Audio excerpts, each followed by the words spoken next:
सजावती ती आई भवानी, तिच्या पोटी जन्म घेतला शुभांनी. मराठी माती ज्वानी केला गणी मी कावा, तो एकच होता माझा जिजाऊंचा छावा. विद्यार्थ्यांचे भाषण. इयत्ता 8वीतील गौरवी घेरीचे मनोगत व्यक्त करी. माझे नाव कुमारी गौरवी पार्वती भारतले. डायरेक्ट काय झालं ते पोरीच्या हिशोबातच नाही सन्माननीय व्यासपीठावर आदरणीय वंदनीय गुरुजन वर्ग आणि माझ्यासमोर बसलेले विद्यार्थी बालमित्रांनो, आज 12 जानेवारी म्हणजेच जिजाऊ जयंती व स्वामी विवेकानंद यांची सुद्धा जयंती. त्या निमित्ताने आपण इथे जमलो आहोत. म्हणून मी माझे मनोगत व्यक्त करीत आहे, तरी ते आपण शांततेने ऐकावी अशी माझी नम्र विनंती. आज काय झालं? आमच्या दारातला सडा गेला आणि आमच्या दारात राडा झाला. आज काय झालं? आमच्या दारातली रांगोळी गेली, आमच्या घरातली माणसं ही रंगोली झाली. मुलगा जरी वंशाचा दिवा असला तर मुलगी त्यातली ज्योत असते. मुलगा जरी वंशाचा दिवा असला तर मुलगी त्यातली ज्योत असते. कुणीतरी किती छान म्हटले आहे, छत्रपती शिवाजी महाराजांचा इतिहास ऐकल्यावर आमच्या आईला वाटतं बा शिवाजी व्हावं. छत्रपती संभाजी महाराजांचा इतिहास ऐकल्यावर आमच्या आईला वाटतं बा संभाजी व्हावं. पण कुणीतरी किती छान म्हटले आहे, सहलीला जाताना बसमध्ये पुढे नाही मागे नाही मधोमध बसायचे असते. पुढून गाडी ठोकली काय, मागून गाडी ठोकली काय, आतमधल्यानी मात्र सुरक्षित राहायचे असते. आणि आमची आई म्हणते बा शुभाच व्हायचे असते.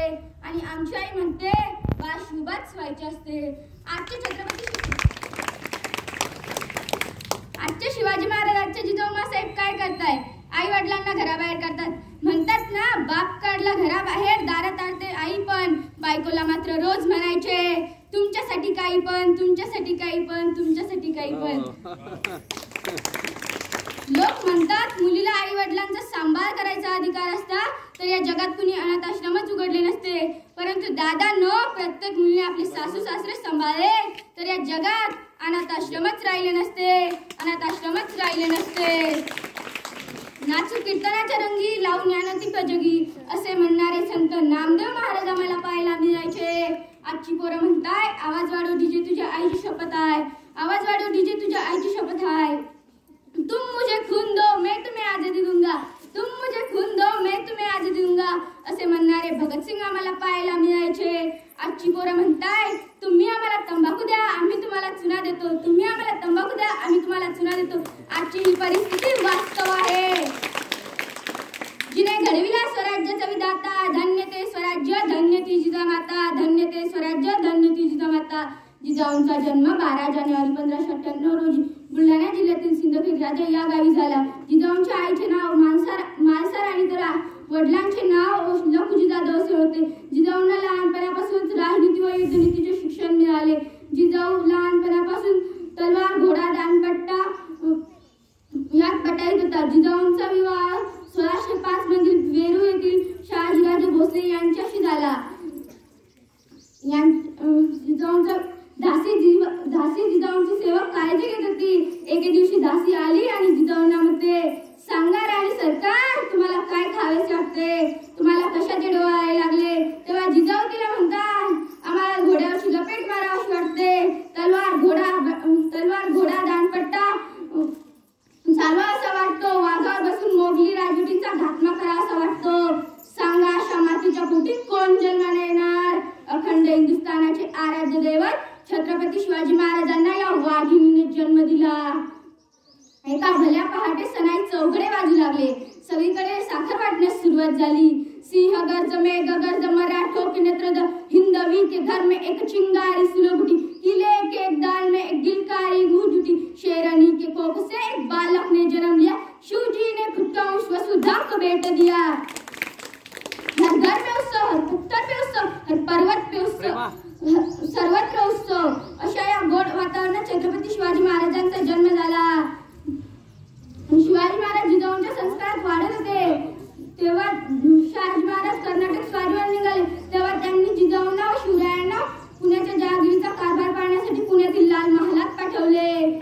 पण पुण्यात होते कोण? मोगली फौजांनी पुणे बेचिराग करून टाकले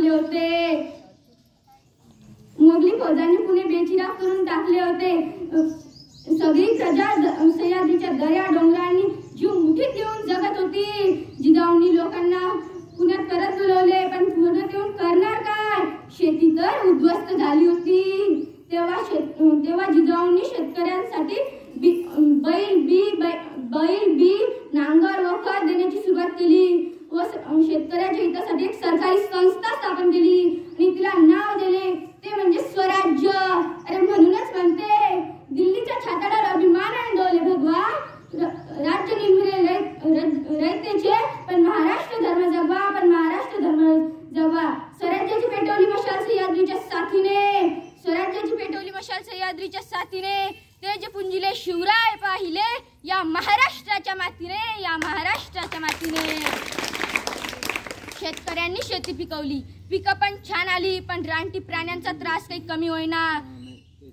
तेव्हा जिजाऊंनी गावात दौंडी दिली. जो कुणी रानटी प्राणी मारून त्याचे शेपूट दाखवायला आणेल त्याला सोन्याचं कडं भेट दिलं जाईल.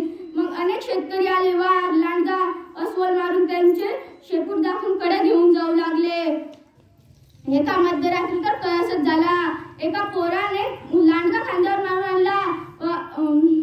तेव्हा आऊसाहेब त्याला म्हणाल्या, अरे मी फक्त तुला शेपूट दाखवायला सांगितलं होतं, तू शेपूट दाखवलं असतं तर मी तुला कडक दिलं असतं. तसं ते पोरगं म्हणालं, आऊसाहेब मी हे लांडगा सोन्याचं कडं भेटावं म्हणून नाही मारून आणलं, तर माझ्या पाठीवर कौतुकाची थाप मिळावी म्हणून मारून आणलं. आणि त्या पोराचं नाव होतं ते म्हणजे तानाजी. तेव्हापासून तानाजी मरेपर्यंत जिजाऊंचा झाला. मावळा म्हणजे कोण? जो या मातीला आपली आई मानतो तो मावळा.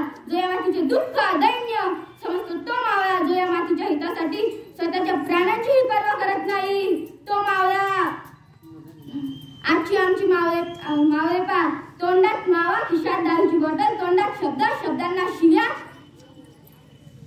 तोंडात मावा, खिशात दारूची बॉटल, तोंडात शब्दांना शिव्या आणि नवस पेटण्यासाठी जातात तुळजापूरला, पंढरपूरला, बालाजीला.